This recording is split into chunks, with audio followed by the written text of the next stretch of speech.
एक सुहानी सुबह गांव के पास एक घने जंगल में छोटी सी गिलहरी गोलू अपने पसंदीदा बरगद के पेड़ पर उछल कूद कर रही थी। तभी हवा के एक तेज झोंके में पेड़ की सबसे ऊंची टहनी से एक चमकदार नीली चिट्ठी फिसल कर नीचे गिर पड़ी। गोलू की आंखें चमक उठीं। ये क्या है? उसने सोचा और फुर्ती से नीचे उतरकर चिट्ठी उठा ली। चिट्ठी पर सुनहरे अक्षरों में लिखा था, जंगल का खजाना।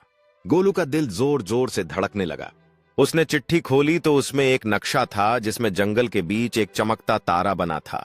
नक्शे के नीचे लिखा था, खजाने तक पहुंचने के लिए 3 पहेलियां सुलझाओ। गोलू को रोमांच हो आया, लेकिन उसे डर भी लगा। मैं अकेले कैसे करूंगा, उसने सोचा। तभी उसकी दोस्त चिड़िया चिंकी उड़ते हुए पास आई। गोलू, ये क्या है? चिंकी ने पूछा। गोलू ने सब बताया। चिंकी ने कहा, हम साथ मिलकर ये पहेलियां सुलझाएंगे।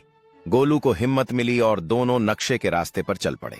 पहली पहेली थी, मैं वह हूं जो रात को चमकता है पर सूरज के सामने छिप जाता हूं। गोलू ने सोचा और बोला, तारा।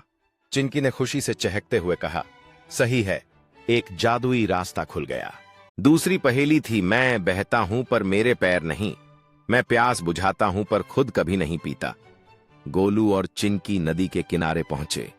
नदी, दोनों ने एक साथ कहा और एक चमकता पुल दिखाई दिया। तीसरी पहेली सबसे मुश्किल थी, मेरा दिल धड़कता है पर मैं बोलता नहीं, मैं सबको छाया देता हूं पर खुद कभी नहीं थकता।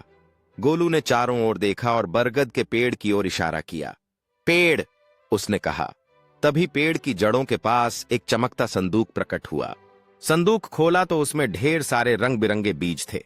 गोलू और चिंकी को समझ आया कि यह खजाना जंगल को और हरा भरा बनाने के लिए था। उन्होंने मिलकर सारे बीज जंगल में बो दिए। कुछ ही हफ्तों में जंगल में नए नए पेड़ उग आए और जानवरों के लिए नई छाया और फल मिलने लगे।